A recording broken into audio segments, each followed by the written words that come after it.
యోగం అనే పేరు వినగానే భయపడకూడదు. యోగం అంటే ముక్కు మూసుకొని కూర్చోవటమే కాదు, ముక్కు మూసుకు కూర్చొని ఉండటమే కాదు, కర్మల్ని నిమిత్తంగా భావించి చేసే సాధన.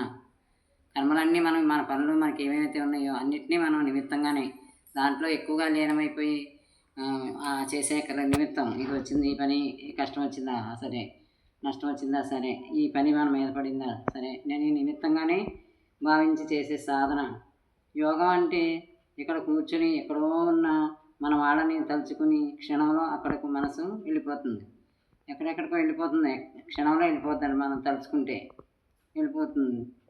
దుఃఖపడకుండా, దుఃఖాన్ని అనుభవానికి రాకుండా యోగానికి అలాంటి శక్తి ఉంది. ఏంటంటే దుఃఖం వచ్చిందనుకోండి దుఃఖపడకుండా, దుఃఖాన్ని అనుభవానికి రాకుండా యోగా చేసామనుకోండి అలాంటి శక్తి ఉంది. అది ఇవన్నీ ఏమి మనల్ని పీడించవు, ఈ దుఃఖం లేదు సుఖం లేదు, రేపటికి అన్నీ ఒకటి, ఈ రెండింటికి ద్వంద్వానికి అంత మనం చెల్లించకూడదని కొన్ని యోగంలో అలాంటివన్నీ మనోశక్తి బయలుదేరుతుంది. దాన్ని బట్టి మనకు అనుభవం వస్తుంది అన్నమాట. శక్తి ఉంటుంది దానికి, అనుభవానికి రాకుండా యోగాన్ని అగ్ని లాంటి శక్తి ఉంది. ఈ అన్నిటిని దహించేస్తుంది యోగం, అంత శక్తి ఉందన్నమాట. విశ్వశాంతికి కావలసిన శాంతి యోగానికి ఉంది. ప్రపంచానికి శాంతి కావాలంటే ఏం చేయాలి? అందరూ ఎవరో తిండి వాళ్ళని తిని, ఎవరో భోజనం వాళ్ళు వండుకుని తినేస్తున్నామంటే ఈరోజు జరుగుతుందా? అందరికీ పెట్రోల్ అశాంతితో ప్రపంచం ఉన్నప్పుడు ఏమవుతుంది?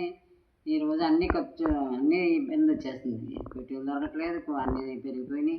ఇంకా ఏమవుతామో కూడా తెలియదు. ప్రపంచ తర్వాత ఏమవుతామో తెలియట్లేదు. కానీ ఎలా ఉండాలి? విశ్వశాంతిగా ఉండాలి. విశ్వం శాంతిగా ఉండాలంటే ఏం చేయాలి? విశ్వశాంతికి కావాల్సిన శాంతి యోగానికి ఉంది. ఇందులో ఇంత జనాభాలో సగం మంది అయినా, 1/4 మంది అయినా యోగం చేశారనుకోండి, ఈ శాంతి తప్పకుండా ప్రపంచానికి శాంతి దొరుకుతుంది. దుఃఖాన్ని నుంచి విమోచన దలుచుకుంటే ఏం చేయాలి? యోగమే కావాలి. అప్పుడు కూడా పొందాలవచ్చా అంటే పొందవచ్చు, యోగం వల్ల పొందవచ్చు. దుఃఖాన్ని నుంచి విమోచన పొందాలంటే కూడా పొందవచ్చు. ఎన్నో ఆందోళనలు, చిన్న చిన్న విషయాలకి ఊహించుకుంటూ భయపడతాం. కొంతమంది పెద్ద పెద్ద బాధలు వచ్చినా, కష్టాలు వచ్చినా చాలా తేలిగ్గా తీసుకుంటారు, దాన్ని పెద్దగా పట్టించుకోరు. చాలా బాగా మనలో చూస్తాం, తెలుసో తెలియకో కొందరు అంత గట్టిగానే ఉంటారు. మన మనసు ఎవరితో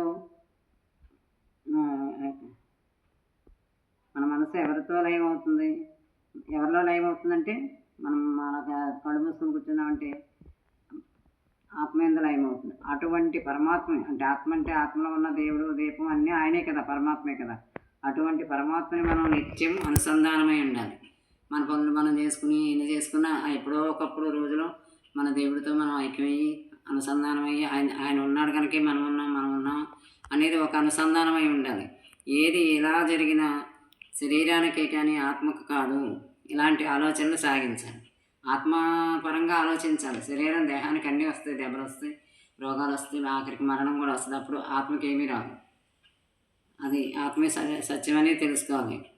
అలాంటి ఆలోచనలు సాగించాలి, అలవాటు చేసుకోవాలి. మనకు ఇలాంటి ఆలోచన చేసామనుకోండి మనమే బాగు చేసుకోవాలి. ఇలాంటి ఆలోచనలు ఇవన్నీ అభ్యాసం చేసుకోవాలి. మనకు ఎంతో శక్తి కలుగుతుందంటే ఇలా ఆలోచనలు అలా ఉన్నప్పుడు. అప్పుడు మన ఆలోచనలో, నడవడికలో పరివర్తన చెందుతాం. గొప్పగా చాలా పరివర్తన చెందుతాం. దాని ఇతరులకు మనం మాటల ద్వారా చెప్పడం కాదా, ఎవరికి వారు అనుభవిస్తే తెలుస్తుంది. చెందుతాం. అజ్ఞానం తొలగిపోతుంది. యోగం ద్వారా ఈ అజ్ఞానం తొలగి ఏమవుతుంది? స్వస్వరూపం ఏంటో తెలుస్తుంది.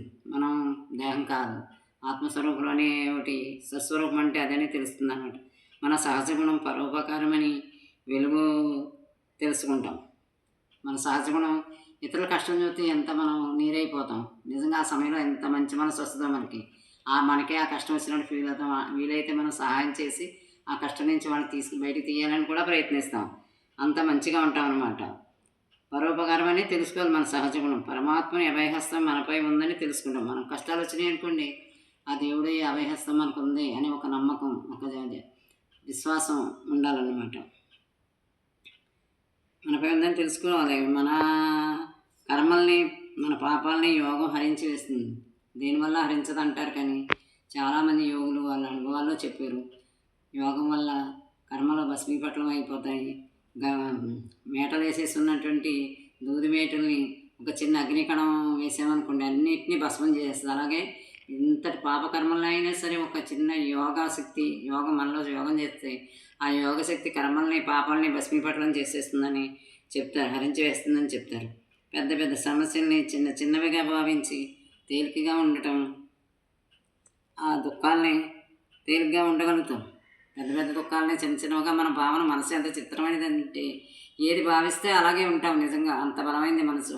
చిన్న బాధనే పెద్దది ముళ్ళుకొచ్చుకుంది అనుకుంటే అదేదో గుణపొందిపోయినట్టు ఫీల్ అయితే అలాగే ఉంటుంది. అలా గుణపొందిగినా ముళ్ళలాగే భావిస్తే అలా ఆ బాధ అంత తక్కువగా అనిపిస్తుంది అనమాట. అలా ఉండగలుగుతాం. దుఃఖాలు హరించగా ఎంతో ప్రసన్నంగా ఆనందంగా ఉండగలుగుతాం. ఈ మనసును తెలియచేసుకుంటే, దైవభావంలో ఉంటే, యోగాన్ని మనం అనుసరిస్తే ఎంతో సుఖంగా తేలిగ్గా ఉంటాం.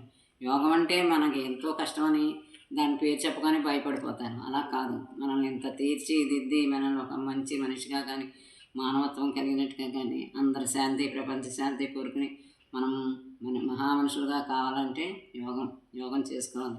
ప్రతి ఒక్కరూ దీన్ని ఏంటో తెలుసుకోవడానికి ప్రయత్నించాలి. తెలుసుకున్న తర్వాత ఆచరణకి వెళ్ళాలి. ఆచరించిన తర్వాత మనం ఎంత మార్పు వచ్చిందో, ఎంత పరివర్తన చెందేమో, ఎంత ఇతరుల మన మానసికం అంతా మారిపోద్ది. మనం స్వార్థము కొంచెం తగ్గిపోద్ది. మనం అందరి కోసం మనం ఉన్నామని తెలుస్తుంది, అందరూ మనమే అని తెలుస్తుంది. ఇలాంటి భావజాలం పెరుగుతుంది. ఆచరించి చూద్దాం, తెలుసుకుందాం. ముందు ఆసక్తి పెంచుకోండి. రేపు ఇంకో విషయం మాట్లాడుకుందాం.